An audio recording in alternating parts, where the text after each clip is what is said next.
జరిగింది. దాంతోపాటు పెద్ద ఎత్తున యువత కూడా కాంగ్రెస్ పార్టీలో జాయిన్ కావడం జరిగింది. కాబట్టి సార్ విధానాలు నచ్చి కాంగ్రెస్ పార్టీలో చేరడం జరిగింది. కాబట్టి దీన్ని ఉద్దేశించి సారు మాటలు మాట్లాడుతున్నటువంటి బ్రాహ్మణపల్లి గ్రామ సర్పంచ్గా నూతనంగా ఎన్నికైనటువంటి సర్పంచ్ తమ్ముడు ప్రసాద్ గారు, వారి బృందం అంతా కూడా ఇవాళ కాంగ్రెస్ పార్టీలో జాయిన్ కావడం అనేది చాలా సంతోషకరం. వాళ్ళందరినీ కూడా హృదయపూర్వకంగా కాంగ్రెస్ పార్టీలో ఆహ్వానిస్తున్నారు. మీకందరూ కూడా ప్రప్రథమంగా కాంగ్రెస్ పార్టీలో జాయిన్ అయినందుకు మీకందరూ శుభాకాంక్షలు. మరి అలా 2 సంవత్సరాల పైన మన డైనమిక్ లీడర్, మన విజనరీ ఉన్నటువంటి రేవంత్ రెడ్డి గారి నాయకత్వంలో మన రాష్ట్రంలో ఇవాళ కాంగ్రెస్ ప్రభుత్వం నడుస్తూ ఉంది. మన ముఖ్యమంత్రి గారి ఆలోచన విధానాలు, తర్వాత మన ఇందిరమ్మ రాజ్యంలో ప్రజాపాలన పేరు మీద మనము ఏదైతే చాలా అంశాలు ముందు తీసుకుపోయినా ప్రజల దగ్గరికి, ఇప్పుడు గతంలో కంటే ఇప్పుడు మనం మార్పు చూస్తూ ఉన్నాం. 2 సంవత్సరాల క్రితం ఇట్లా ఉన్నాయి, ఇప్పుడు ఎట్లా ఉన్నాము. మళ్ళీ ముఖ్యంగా కాంగ్రెస్ పార్టీ యొక్క సిద్ధాంతం ఏంటంటే చెప్పిన మాట మీద ఉండాలి. మన మాట ప్రజలకు ఇస్తే మాట మీద కట్టుబడి ఉండాలన్నదే కాంగ్రెస్ పార్టీ ప్రధాన సిద్ధాంతం. తర్వాత ఏంటంటే భారతీయ పౌరులందరూ కూడా సమానమే, అందరినీ కూడా సమానమైన గౌరవించాలి, సమానంగా అందరూ కూడా హక్కులు ఉండాలి, సమానమైన అవకాశాలు అందరికీ రావాలని ఇవాళ మన సామాజిక న్యాయం గురించి కూడా మనం మాట్లాడుతున్నాం. ఇవాళ బీసీలకు 42% రిజర్వేషన్ ఇవ్వడమే కాకుండా మరి ఎస్సీ ఎస్టీలకు కూడా వాళ్ళ పాపులేషన్ ప్రకారం దామాష ప్రకారం వాళ్ళ రిజర్వేషన్ మనం ఇస్తా ఉన్నాం. ఇవాళ మన క్యాబినెట్ విస్తరణ కానీ ఇవన్నీ చూసుకుంటే మీకు అర్థమైంది. పిల్లలందరూ చదువుకున్నాం, మీకేం అర్థం కాదు లేదు. మనం ఇచ్చిన వాటి మీద కూడా కట్టుబడి ఇవాళ మనం ఇందిరా బియ్యం ఇస్తున్నాం, సన్న బియ్యం ఇస్తున్నాం, రేషన్ కార్డు ఇస్తున్నాం. ముఖ్యంగా మహిళలకు పెద్దపీట వేయాలని చెప్పి ఇలా 0 వడ్డీతో మహిళలకు మనం రుణాలు ఇస్తున్నాం. 1,00,000 కోట్లు మన బ్యాంకు రుణాలు తీసుకొని ప్రతి సంవత్సరం 20,000 కోట్లతో 1 కోటి మంది మహిళలను కోటీశ్వరం చేయాలని. ఎందుకంటే మన ఇంట్లో ఉన్న ఆడపడుచులు ఎవరైనా కావచ్చు, అమ్మ కావచ్చు, చెల్లెలు కావచ్చు, లేకుంటే ఇంకెవరైనా కావచ్చు, వాళ్ళందరూ కూడా స్వతంత్రం అంటే వాళ్ళు సెల్ఫ్ రిలయన్స్గా ఆర్థికంగా వాళ్ళ సెల్ఫ్ డిపెండెంట్గా ఉండాలా, ఇండిపెండెంట్గా ఉండాలని చెప్పేసి ఆలోచనతో వాళ్ళ యొక్క వ్యాపారాలు ముఖ్యంగా మహిళలది ఇవాళ బస్సులను వాళ్ళు అద్దె తీసుకోవచ్చు, పెట్రోల్ బంకులు పెట్టుకోవచ్చు, గిడ్డంగులు పెట్టుకోవచ్చు. లైక్ వాళ్ళ వ్యాపారాలు ఏ విధంగా ఆ విధంగా విస్తరణ చేయడానికి మనం ముఖ్యంగా మహిళా స్వశక్తి పేరు మీద చేయాలని పెద్ద ఎత్తున తీసుకున్నాం. గత ప్రభుత్వం లేదు అంటే చేంజ్ చెప్తా ఉన్నాం. ఇప్పుడు అగ్రికల్చర్ కూడా మనం ఎట్లా మీకు అందరూ కూడా తెలుసు, 24 గంటల కరెంట్ అనేది రాజశేఖర్ గారు ఉచిత కరెంటు స్టార్ట్ చేసేటప్పుడు 2004లో మనం 25లో ఉన్నాం కదా, 20 ఏళ్ళ కింద రైతులకు ఉచిత కరెంట్ ఇచ్చినాం. మనం ఇవాళ 24 గంటలు కరెంట్ ఇస్తున్నాం. మరి వ్యవసాయ భూములకే కాకుండా వ్యవసాయం లేని వాళ్ళకి కూడా ఇంటి పేదవాళ్ళకి ఇళ్ళ కరెంటు కూడా 200 గంటల వరకు ఫ్రీగా ఇస్తున్నాం. సో ఇట్లా ఇప్పుడు ఈ సంక్షేమ పథకాలు ఎక్కడ లేవు. ఏదైతే మనం సోషల్ వెల్ఫేర్ స్కీమ్స్ అనుకుంటున్నామో మన భారతదేశంలో ఎక్కడా లేవు. ఇవాళ 15 రాష్ట్రాలు బీజేపీతో పరిపాలిస్తుంది. అక్కడ ఈ స్కీమ్లు ఏవి కూడా లేవు. అంటే పేదలకు ఏదైనా ఉపయోగపడే పనులు ఉన్నాయంటే కాంగ్రెస్ పార్టీ ద్వారానే సంక్షేమం పెద్ద. ఇంకొకటి అభివృద్ధి. మూడవది ఏంటంటే ఎంప్లాయ్మెంట్ జనరేషన్. ఇవాళ యూత్ పిల్లలకు మన 78,000 మందికి ఇలా మన ఉద్యోగాలు ఇచ్చినాం. గతంలో ఎప్పుడు జరగలే. ఇంకా చాలా చేసేటంటే మనకి చాలామంది మీకు అందరూ కూడా తెలుసు, చదువుకున్నారు, బీటెక్ చేసిన పిల్లలు, వాళ్ళకి ఉద్యోగాలు సరిగా వస్తలేవు. మరి నైపుణ్యాన్ని డెవలప్ చేయాలని మనం ఇలా స్కిల్ యూనివర్సిటీ కూడా మనం పెట్టుకున్నాం. ఇండియాలో ఎక్కడ లేదు స్కిల్ యూనివర్సిటీ అంటే. మీకు ఎందుకంటే అందరు యూత్ పిల్లలు కాబట్టి దాని గురించి చెప్పాలా. అదేంటంటే జాబ్ ఓరియంటెడ్ కోర్సెస్ ఉంటాయి, 100% జాబ్ గ్యారంటీ. దానికి ఆనంద్ మహేంద్ర గారు వైస్ ఛాన్సలర్గా ఉండి ప్రైవేట్ పబ్లిక్ పార్ట్నర్షిప్ కింద దాన్ని ఏర్పాటు చేశారు. దానికి ఏం చేశారంటే రాష్ట్రంలో ఉన్నటువంటి పాలిటెక్నిక్లు అన్నీ, అదేవిధంగా ఐటీఐలు అన్నీ కూడా మధ్య చేసేసి ఇప్పుడు కొత్తగా అడ్వాన్స్డ్ టెక్నాలజీ సెంటర్స్ అని ఏటీసీస్ అని పెట్టాం.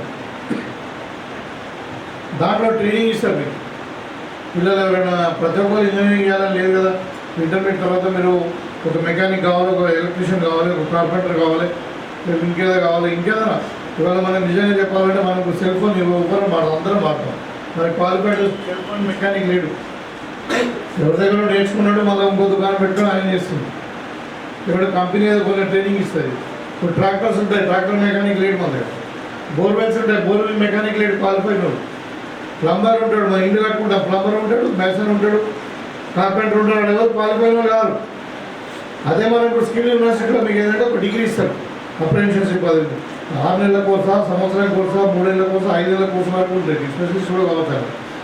దాంట్లో ట్రైనింగ్ తీసుకుంటే ఇవాళ మనకు స్పెషల్లీ డెవలప్డ్ కంట్రీలో, మన కంట్రీలో నీడ్ ఉంది, వేరే కంట్రీలో ఇప్పుడు దుబాయ్ కానీ, గల్ఫ్ కంట్రీలలో కానీ, ఇప్పుడు జపాన్ కానీ, కొరియా కానీ, అక్కడ ఇండస్ట్రీస్ బాగా ఎక్కువ, జనాభా ఏమో తక్కువ. మన వాళ్ళు పోయి అక్కడ ఉద్యోగం చేసుకోవాలంటే నీకు ఇప్పుడు స్కిల్ యూనివర్సిటీ ద్వారా నీకు ఒక చిన్న సర్టిఫికేట్ ఉంటే మామూలుగా పోతేనేమో 40,000 వచ్చేది, దాని తీసుకుంటే ₹1,00,000 వస్తుంది. అంటే నీకు జాబ్ ఓరియంటెడ్ ఉంటుంది, చాలా క్వాలిఫికేషన్ ఉంటుంది. సో కాబట్టి ఈ విధంగా మన పిల్లలు జనాభా ఎక్కువ ఉంది, 140 కోట్ల జనాభా, దాంట్లో 40% మంది మరి పిల్లలే ఉన్నారు, ఇక్కడ యూపీ యంగ్ పిల్లలే ఉన్నారు. కాబట్టి వాళ్ళందరూ కూడా ఉద్యోగ కల్పన కొరకు కూడా ప్రభుత్వం కొత్తగా ఆలోచించింది. యంగ్ ఇండియా స్కిల్ యూనివర్సిటీ పెట్టడము, ఏటీసీ పెట్టడము. ఇవాళ ఇప్పుడు నడుస్తుంది. ఇవాళ 17th ఇవాళ నుండే మనకు సీఎం కప్ కూడా అన్ని గ్రామ స్థాయిలో, మండల స్థాయిలో ఒక లెవెల్లో టోర్నమెంట్ చేస్తాము. సీఎం గారికి స్పోర్ట్స్ అంటే బాగా ఎక్కువ ఇంట్రెస్ట్. ఇది తెలుసు, మొన్న మెస్సీ గారితో ఫుట్బాల్ కూడా ఆడింది. ఇవాళ ఆయనకు స్పోర్ట్స్ వల్ల ఏమవుతుందంటే యూత్ పిల్లలు అంటే చెడు అలవాట్లకు దూరం అయిపోతారు. మంచి ఎక్సర్సైజ్ చేస్తారు, ఆహారం మంచిగా తీసుకుంటారు, కడుపుని తింటారు, కంటిన్యూ నిద్రపోతారు. మళ్ళీ ఇంటర్నేషనల్ ఫంక్షన్స్ బ్రెయిన్ కూడా బాగా పనిచేస్తుంది, కాంపిటేటివ్ ఎగ్జామ్స్ కానీ ఇంకేదైనా అట్లా. ఇక మనకు కొంచెం టైం దొరికితే మనం వాట్సాప్ చూస్తున్నాము, లేదంటే కొంచెం టైం దొరికితే ల్యాప్టాప్ చూస్తున్నాము, టీవీ చూస్తున్నాము. దానివల్ల అంటే కొన్ని ఇక చెడు అలవాట్లు అవుతున్నాయి. మా నార్కోటిక్ డ్రగ్స్ కానీ అదని ఇదని పిల్లలందరూ కూడా తప్పుదో పడుతుందని చెప్పి మనం అందరం కూడా స్పోర్ట్స్ వైపు మళ్ళిస్తూ ఉన్నాం. ఇలా సీఎం కప్ ఉంది, ఈ 20 రోజుల్లో 15 రోజుల్లో స్టేట్ లెవెల్లో కూడా అవుతూ ఉంది. సో ఇప్పుడు ఇది మనకు స్కిల్ యూనివర్సిటీ కాకుండా స్పోర్ట్స్ యూనివర్సిటీ కూడా మనం పెట్టినాం. ఇలా అంటే దీని రిజల్ట్ ఇప్పుడే రాదు, మెల్లగా మెల్లగా మెల్లగా ఒక 5 ఏళ్ళ తర్వాత మన భారతదేశంలో ఒలింపిక్లో గోల్డ్ మెడల్ తెచ్చుకునే పరిస్థితికి వస్తారు.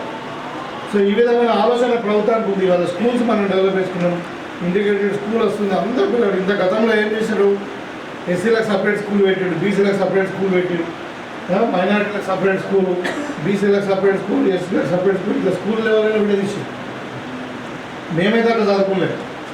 మేము చదువుకున్నప్పుడు అందరూ కూడా స్కూల్ ఉంటుంటే మేము గవర్నమెంట్ స్కూల్లో చదువుకున్నాము. అందరూ కూడా పక్క బెంచ్లో కూర్చుంటుంటే మేము అమ్మ ఇచ్చిన టిఫిన్ తింటుంటే మంచిగా షేర్ చేసుకుంటుంటే రారా పోరా అనుకుంటే అందరూ మనం పండుగలప్పుడు పబ్బప్పుడు అందరూ కలిసి ఉంటుంది. ఇలా కులాల వారిగా వేరియేషన్ పరిస్థితికి వస్తే అందుకని వాళ్ళు ఇంగ్లీష్ మీడియంలో ఇంటర్నేషనల్ స్టాండర్డ్లో పిల్లలందరూ కూడా ఒకటే దగ్గర చదువుకోవాలని చెప్పి ఇంటిగ్రేటెడ్ మోడల్ స్కూల్స్ ఒక్క దగ్గర 2,000 నుండి 2,500 నుండి 3,000 మంది పిల్లలు చదువుకోవడానికి అక్కడ స్పోర్ట్స్ కాంప్లెక్స్ మొత్తం అక్కడ డార్మెటరీ అంతా కూడా 25 ఎకరాలలో పెద్ద స్కూల్స్ వస్తున్నాయి. 200 కోట్లతో ఒక్కొక్క స్కూల్, మామూలు కాదు, ఇంటర్నేషనల్ స్టాండర్డ్. అది ఎంతవరకు అంటే ఇంటర్మీడియట్ వరకు, 5వ తరగతి నుండి ఇంటర్మీడియట్ వరకు. ఇక మళ్ళీ ఎక్కడ పోయేది లేదు. ఇక ఇంటర్మీడియట్ తర్వాత మళ్ళీ డిగ్రీ అయ్యాలి యూనివర్సిటీలో. అంటే ఈ విధమైన ఆలోచన మన ముఖ్యమంత్రి గారు చేస్తున్నాం. ఇవాళ మనకి హైదరాబాద్ సిటీ ఉంది, మన గుండకాయ మేజర్ సిటీ. మన తెలంగాణకు వచ్చే ఆదాయం అంతా కూడా దగ్గర 60% 70% మనకు హైదరాబాద్ కూడా వస్తుంది. సో ఇవాళ హైదరాబాద్ ఎట్లుందంటే అది ఇవాళ గ్లోబల్ సిటీ అవుతూ ఉంది. ఇవాళ గ్లోబల్ సబ్మిట్ చేసినాము, మనకు అంతర్జాతీయంగా అందరూ కూడా ఫండ్స్ పెడతా ఉన్నారు. అక్కడ ఇండస్ట్రీ వస్తే, ఐటీ కానీ ఇంకా ఏదైనా ఇండస్ట్రీస్ వస్తే ఎవరికి లాభం అవుతుంది, మన పిల్లలకే లాభం అవుతుంది. మన గవర్నమెంట్కి రెవెన్యూ వస్తుంది, మన పిల్లలకు ఉద్యోగం వస్తుంది. కాబట్టి ఈ విధంగా గ్లోబల్ సిటీగా ప్లాన్ చేస్తూ ఉన్నారు. మూసిని రివర్ ఫ్రంట్ను డెవలప్ చేయాలని, మన ఇంకా మెట్రోని ఎక్స్పాండ్ చేయాలని, హైదరాబాద్ చుట్టూ ట్రిపుల్ చేయాలని ఒక గొప్ప ఆలోచన. అంటే ఇవన్నీ కూడా ఆలోచన విధానాలు ఇంప్లిమెంట్ అయిపోయి మన రిజల్ట్ వచ్చే వరకు 10 ఏళ్ళు అవుతుంది. కానీ దురదృష్టితో ఇవాళ మనం తెలంగాణ నంబర్ 1గా మార్చాల రైజింగ్ తెలంగాణ అనే స్లోగన్ పెట్టుకున్నాం. మనం అందుకే 2047 వరకు, అంటే 2047 ఎందుకంటే మనకు 100 సంవత్సరాలు స్వతంత్రం వచ్చి 100 సంవత్సరాలు అవుతుంది. కాబట్టి 2047 టార్గెట్ పెట్టుకొని అప్పటి వరకు 3 ట్రిలియన్ ఎకానమీ మన తెలంగాణ కావాలని, నంబర్ 1 స్టేట్ భారతదేశంలో కావాలనే ఆలోచన మన ముఖ్యమంత్రి గారికి ఉన్నది. ప్రభుత్వం ఆలోచన అదే. దానికి మీరు కంటే యువకులు మీరు ఆలోచించాలి. వేరే పాటలు ఏమంటున్నారు, వాళ్ళకి ఇవన్నీ కాదు, ఇందూరు పేరు మార్చామంటున్నారు. నిజామాబాద్ పేరు మార్చమని మనం అడిగినావే. ఇప్పుడు నిజామాబాద్కి ఏం కావాలా, ఇవాళ రోడ్లు కావాలా, అభివృద్ధి కావాలా, కొత్త బస్ స్టాండ్ కావాలా, కొత్త రింగ్ రోడ్ కావాలా, కొత్త మాస్టర్ ప్లాన్ కావాలా, దాని మన స్మార్ట్ సిటీ కావాలా. ఇది అవి కావాలి, ఇందులో పేరు మార్చడం. ఎంతకు కులాల మధ్యన మతాల మధ్యన కొట్టాట పెట్టి ఓట్లు సంపాదించుకున్నాను తప్పితే ఇందులో అభివృద్ధి ఇప్పుడు ఏమైంది.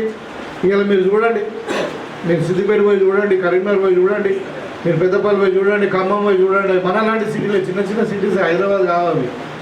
మరి అక్కడ అభివృద్ధి చూస్తే మరి అక్కడ మన దగ్గర ఎందుకైతే లేదంటే ఇదే దరిద్రం. మీ 15 ఏళ్ళ నుండి ఇట్లే పడేది. అంటే మీరు ఆలోచన భవిష్యత్తు కూడా ఆలోచించాలి మీరు కూడా. ఇవాళ మన యూనివర్సిటీ ఉంది, రాజశేఖర రెడ్డి గారు యూనివర్సిటీ స్థాపించారు. 10 ఏళ్ళు అయినాక ఒక్క చిన్నగా కట్టిన ఒక్క 100 రూపాయలు కూడా ఇవ్వలే. వచ్చినాయి మెయింటెనెన్స్కే జీతాలకే వెళ్ళిపోతున్నాయి. ఇవాళ మనం వచ్చిన తర్వాత ఆ రోజు చెప్పినాం, ఇవాళ మనకు యూనివర్సిటీలో ఇంజనీరింగ్ కాలేజ్ వచ్చింది పెద్ద పిల్లలు చదువుకోవడానికి. ఇవాళ మన అగ్రికల్చర్ కాలేజ్ వచ్చింది.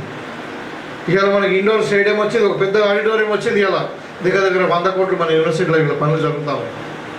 ఎందుకు మన యూనివర్సిటీలో మనకు ఉంటే మన లోకల్ పిల్లలు మనమే చదువుకుంటాం. మన నిజామాబాద్ పిల్లలు అలాంటి ఆదిలాబాద్ పిల్లలు, మెదక్ పిల్లలు, మనకి ఏదో అఫిలియేటెడ్ ఏరియాస్ ఉన్నాయో అక్కడ వాళ్ళ పిల్లలు చదువుకుంటారు. కాబట్టి అంటే ఇప్పుడు ఇలా వైస్ ఛాన్సలర్ ఫుల్ టైమర్ ఉన్నారు. మనం అన్ని విధాలుగా అంటే ఇలా ఎడ్యుకేషన్కు మరి అత్యధిక ప్రాధాన్యత ఇస్తున్నాడు మన ముఖ్యమంత్రి గారు. కాబట్టి ఇవన్నీ కూడా మన భవిష్యత్తుకు ఉపయోగపడతాయి. ఏదో మనం అందరము పుట్టినప్పటి నుండి హిందువులమే. ఇలా కొత్తగా రాముడి గురించి మనకు చెప్పే అవసరం లేదు. మన అమ్మ పాట పాడినప్పుడే జోలాలి కృష్ణ అని పాడతారు.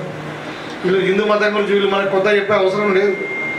మనం హిందువులం కదా, పుట్టుకతోనే హిందువులం. ఇంకా వాళ్ళు కొత్త చెప్పాలి, వాళ్ళు ఇలా 3 యాక్ట్ చేర్పియాలి మనకు హిందూయిజం గురించి. అంటే అన్ని డ్రామా కంపెనీ అంతా ఈ తంబాకు బ్యాచ్ వద్దు మనకు. తంబాకు బ్యాచ్ అంటాం మేము. ఏదంటే పాన్ తింటారు, దాని ఇంకా తంబాకు తింటారు, ఉంచుతారు. ఈ గుజరాత్లో అదే పని. అబద్ధాలు, ట్యాక్స్ కొట్టేసాడు, దేశాన్ని ముంచుడు, పారిపోవడు, ఇళ్ళ పనికి ఇదే అన్నాడు. అలా ట్రాప్లు వద్దు మనము. మన భారతదేశానికి మనము నంబర్ 1 దేశంగా నిర్మించుకోవాలి. మన రాష్ట్రాన్ని నంబర్ 1 రాష్ట్రంగా నిర్మించుకోవాలంటే మీ యువత సహకారమే కావాలి. మీదే భవిష్యత్తు. మాది ఏముందా ఇప్పుడు దగ్గర 60 ఏళ్ళకి వచ్చిన ఇంకో 10 ఏళ్ళు అయితే అది ఇది. మరి మీదే భవిష్యత్తు. అంటే అందుకని అంటే ఆలోచన విధానాన్ని గ్రహించండి. మీరు ప్రభుత్వం యొక్క ఆలోచన కానీ మీరు ఇన్ఫ్లుయెన్స్ చేయగలుగుతారు. మీరు తలుచుకునే ఊళ్ళు మొత్తం కూడా కింద మీద చేయగలుగుతారు. మీకు సబ్జెక్ట్ అర్థమైతే మీ గ్రామంలో చెప్పగలుగుతారని నేను చెప్తా ఉన్నా. మీరు అంటే భవిష్యత్తును దృష్టిలో పెట్టుకొని మన ఆలోచన విధానం ఉండాలి. కాబట్టి ఈ విధంగా మన ముఖ్యమంత్రి గారి ఆలోచన ఉంది. ఇక నేను కూడా మీకు అందరూ కూడా తెలుసు, ఒక డాక్టర్గా, ఒక ప్రొఫెషనల్గా మొదలుకొని మన తెలంగాణ పనిచేసి తెలంగాణ రాష్ట్రం వచ్చిన తర్వాత మనం తెలంగాణ పునర్నిర్మాణంలో భాగంగా నాకు అవకాశం వచ్చింది.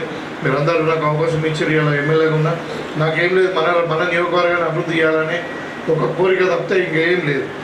కాబట్టి మీరు అందరూ సహకరించండి తప్పకుండా. ఇప్పుడు ప్రసాద్ కూడా ఉన్నాడు. మన గ్రామన్పల్లి అభివృద్ధిలో ఎటువంటి ఆటంకం లేకుండా అన్ని విధాలుగా మీకు ఇందిరమ్మ ఇండ్లు కావచ్చు, రోడ్స్ కూడా 2 శాంక్షన్ అయినాయి. త్వరలోనే మనకు స్టార్ట్ అవుతాయి. ఇప్పుడు ఈ సీజన్లో అయిపోతాయి, ఎండాకాలం అయ్యేసరికి 2 రోడ్లు అయిపోతాయి.